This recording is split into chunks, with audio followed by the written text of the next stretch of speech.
संजय सेठ जी के द्वारा आज इस सभागार में सांस्कृतिक और स्वदेशी मेला का आयोजन कराया गया है और निश्चित रूप से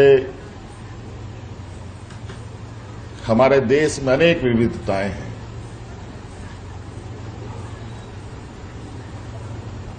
कई समाज, कई वर्ग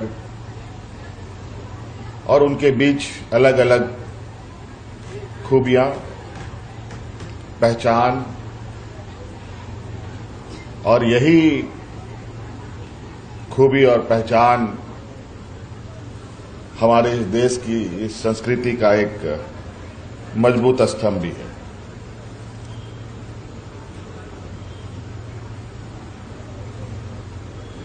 स्वदेशी कहा जाए कि खुद का देश के अंदर की चीजें जो हम खुद उसका उत्पादन करते हैं, देश में उसका उत्पादन होता है, उसको कितना अधिक से अधिक बढ़ावा मिलेगा। इसमें कहीं ना कहीं अगर हम इतिहास के पन्नों को देखेंगे तो सबसे पहले अगर हमको नजर आएंगे तो महात्मा गांधी जी नजर आएंगे, जिन्होंने बैरिस्टर की पढ़ाई करने के बावजूद जहां टाई कोट के अलावा दूसरा कोई परिधान उपयोग नहीं होता था, उसको छोड़कर उन्होंने खादी को अपनाया। दुनिया गोल है, समय भी बिल्कुल उसी तरीके से घूमता है। हर चीज आएगी, हर चीज जाएगी भी। और आज अलग अलग खबरों के माध्यम से अलग अलग जगहों पर आज स्वदेशी चीजों को बहुत मजबूती के साथ देखा जा रहा है। आज सिर्फ झारखंड नहीं, इस आर्डे हाउस में नहीं, विभिन्न खबरों में हम ये देखते हैं, महानगरों में भी, छोटे शहरों में भी ऐसे स्वदेशी को प्रमोट करने के लिए लगातार प्रयास है। बहुत सारी बातें, और आज के इस कार्यक्रम का उद्देश्य हमारे पूर्व वक्ताओं ने बताया, इसमें बहुत ज्यादा इसको बात करने की आवश्यकता नहीं है। इस पर हमें काम करने की आवश्यकता है। झारखंड जिस तरीके से हमारे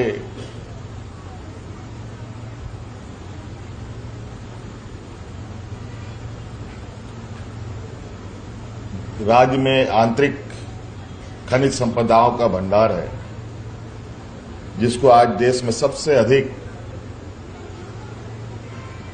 खनिज संपदाओं से हमारी पहचान है।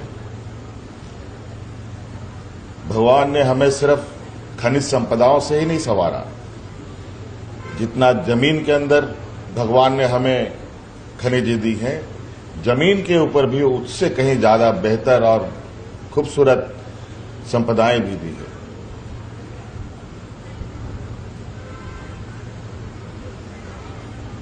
और कम से कम झारखंड के परिप्रेक्ष्य में हम तो ये कहना चाहेंगे कि जिस तरीके से हमारे पूर्वजों ने रहना सीखा, पहनना सीखा, चलना सीखा, आगे बढ़ना सीखा, वो काफी प्रभावित करने वाली चीजें। आज के दिन में भी मैं कई ऐसे लोगों को देख चुका हूं जो लोग 110 साल, 111 साल, 112 साल तक जी चुके हैं। लेकिन आज के इस अफरा तफरी की दुनिया में आदमी 100 साल जी जाए ये बहुत बड़ी बात है। ऐसा क्यों?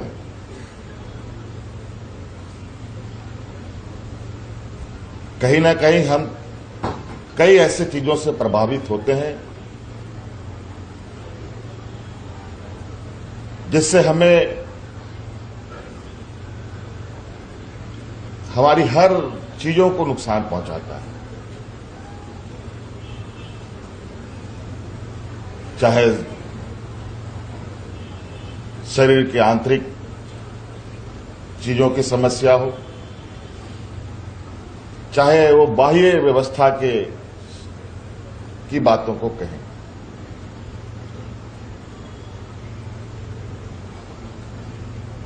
कई सारे यहां बड़े संख्या में स्टॉल लगे हैं,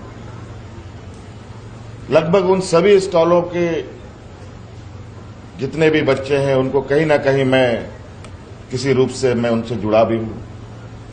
और आज ये खुशी की बात है कि आज की इस प्रदर्शनी में भी वो यहां आए। और अभी एक बच्चे का जिक्र हुआ, किस तरीके से उसने एक रिकॉर्ड बनाया।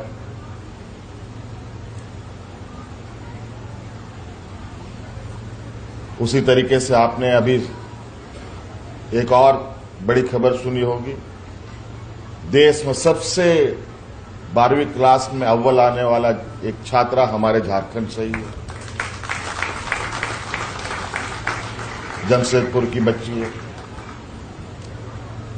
आज हमारे सरकारी स्कूल के बच्चे नीट जैसे एग्जामों को क्रैक कर रहे हैं। तो कई ऐसी चीजें हैं, क्षमता की कमी नहीं है, हुनर की कमी नहीं है इस राज्य में, चाहे शिक्षा के क्षेत्र में कहें, चाहे खेलकूद के क्षेत्र में कहें, चाहे सांस्कृतिक चीजों को लेकर आगे बढ़ने को लेकर कहें। उदाहरण के तौर पर मुकुंद नायक जी यहां पर उपस्थित हैं, जो पहचान के मोहताज नहीं है। तो कई चीजें हैं, थोड़ा सा बस उन्हें तराशने का, उन्हें राह दिखाने की आवश्यकता है। और ये सिर्फ सरकार के स्तर पर नहीं, बल्कि एक सामूहिक प्रयास के माध्यम से ही संभव है। और आज संजय सेठ जी ने एक बेहतर प्रयास किया है, इसके लिए मैं संजय सेठ जी को बहुत बहुत धन्यवाद देता हूं। और आप सब लोगों को यहां उपस्थित के लिए बहुत बहुत शुक्रिया अदा करते हुए अपनी वाणी को विराम देता हूं। जोहार।